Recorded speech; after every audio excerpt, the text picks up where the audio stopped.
Hey guys, it's Sam and this is Top 5 Wednesday. If you are new to Top 5 Wednesday, I will leave a link to the Goodreads group down below for topics and such. This week's topic is our favorite female-female couples. So just like last week with the guys, these are any ladies loving other ladies couples. So polyamorous, bisexual, lesbian, anything of that, any configuration.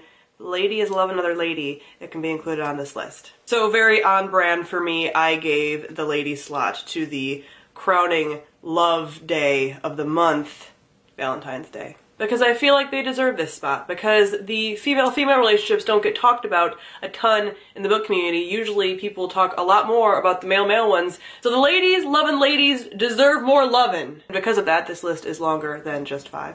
And some of these are canon and some of these aren't. I also am having a video coming up on my other channel that is all of my favorite couples of 2018 that were not book related. So some of these are mentioned in there and as well as some other ones. So I definitely encourage you to check that out. So the first couple I want to talk about is Marin and Mabel from We Are Okay by Nina LaCour. This is one of my favorite young adult contemporary couples in general, but my favorite of the young adult contemporary lady couples, because they had a pre-existing relationship before the book and you are definitely pulling for them throughout the story, at least I was, and something has happened to split them up and there's like secrets and things happening. It's not really a miscommunication plot line if you don't like those, because I don't really feel like it's that. It's all for a good reason and it's just people growing up and things changing and crisis happening and stuff like that that creates this. But I really enjoyed this one. This is a small book, but it definitely packs a punch, and they are my favorite contemporary couples, because I'm pretty sure the rest that are on this list are SFF couples,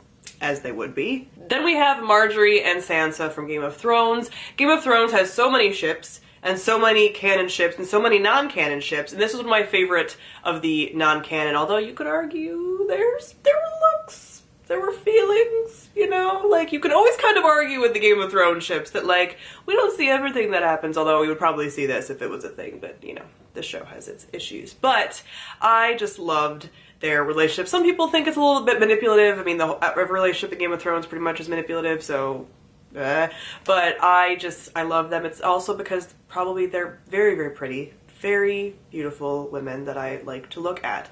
But otherwise, I really like their dynamic and their connection and just so many things about them. Like the walk in the gardens. Whenever they walked in the gardens, it was like, look at them being wonderful.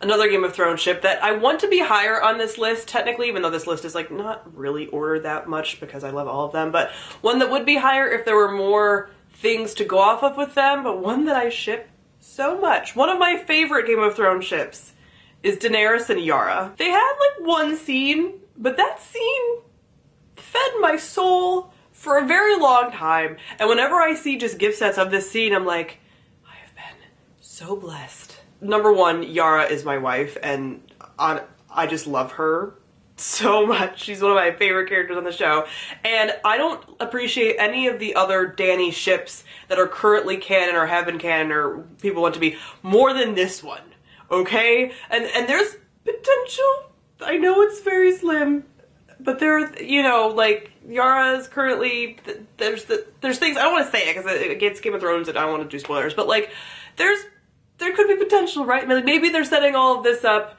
with Dany doing other things and other people, and she'll end up with Yara, because they need to be together. They would rule the world together. What a power couple. Oh man, they make my heart stop. Then we have Shepard and Liara from Mass Effect, because I am a trash can. This is actually a couple that I have never done a full playthrough with, because I just haven't had the strength yet, because I just always play through like with the same decisions every time just because I miss my characters. But I want to at one time to do a full playthrough of them. But I've watched the videos with like all the clips. I love the fan art and the fandom for them completely. The only thing I don't like is people will a lot of times do like happy family. This is true in any fandom, but like babies. And I'm just like, I don't like the baby stuff. But otherwise, I adore them. And I think what's so great about all like the Mass Effect couples in general is I feel like all these characters all love each other no matter what. And they in particular have a very strong bond. And Liara wrote her name in the stars, and it's just, it's so beautiful and I love them. And I just have a lot of feelings about them. Even though she's usually only my girlfriend in the first game, I hope that one day I can wife her like the entire time. Then we have Ivy and Harley from the DC universe. Now I'm awful because I haven't actually read like the comics and stuff where they are canon because DC is so daunting, just like Marvel is, to get into. So they are a canon couple, but I have actually never really seen them in the actual works that they're a part of, but I have a lot of feelings about them. So I've seen stuff in the fandom with them, like I've seen the art and stuff, and I actually have many times thought of a like Suicide Squad version of Harley and Ivy, because as bad as Suicide Squad was, I like the aesthetic of Suicide Squad, and I would have liked to see a Harley Ivy in that kind of aesthetic world.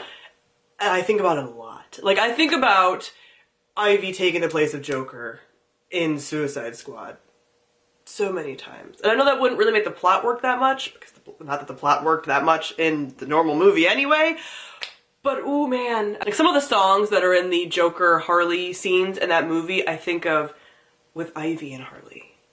And it makes my heart happy. It's mind-blowing. And thankfully, since they are a canon couple, there's a ton of artwork out there for them, so whenever I want to go down a female-female ship hole, they're there to catch me, because they've been long established and well-loved for a very long time, and it's so beautiful. Then we have one that I almost forgot about because it pains me so much, and I spent so much time thinking about it, and I'm never going to get more of it, and it hurts.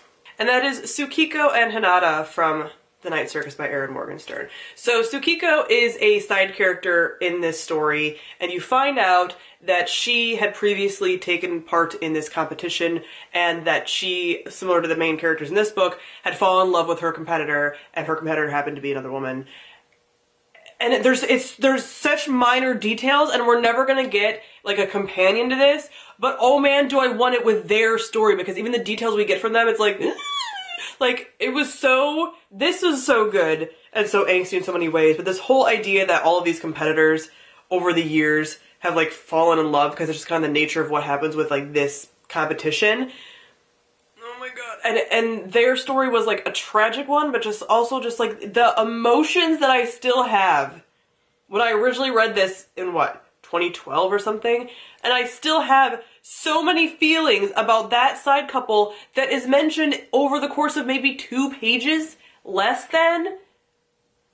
And it hurts me because obviously there's not like a ton of like, there's not a huge fandom, although there is a fandom for them. Like you can find stuff on like Archive of Our Own and everything else for them. It's not very big. It's obviously hasn't grown since, and there's not like a ton of fan art or anything, but there's a little bit.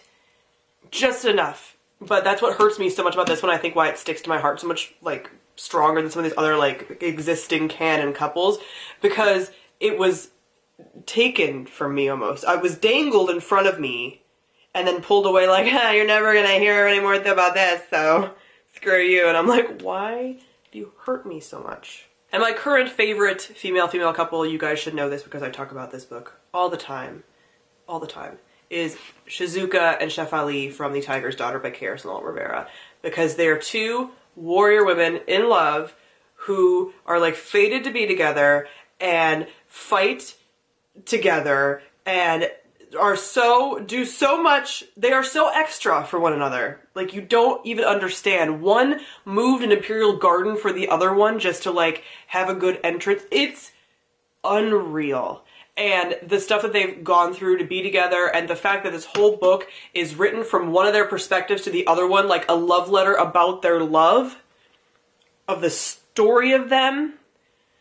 I am so looking forward to rereading this book before the second book comes out again, because it was so good, and their love story was so good, and I've never read a fantasy where the main love and the main plot of the story in a lot of ways is tied up in a romance between 2 women who are warriors, and borderline godlike in a lot of ways. It is so blessed. If you haven't read it, you need to. I love it so much. I miss them, and there's so many things that I look forward to about the second book. Not just the romance stuff, but also the romance stuff. I live, I breathe. I love this. So that is it for some of my favorite female-female couples. Comment down below and let me know some of your favorites. Again, I feel like just in the community in general, and fandom in general, the ladies do not get enough love for being in love, so give them some love. If there's any that hit some of these same beats as some of the ones that I talked about that you think I should know about, let me know. I know about some of the major ones, like I know about Clexa, I just haven't gotten to the 100, like, to the parts where they're in and whatever. Like, I know some of the major ones, but there's any other ones that you feel that I should know about. And I know I'm probably forgetting some and leaving some out, and I'll be devastated. But if you feel I need to know about any of them, definitely comment down below, let me know. So thank you all for watching, and I'll see all of you guys soon. Bye!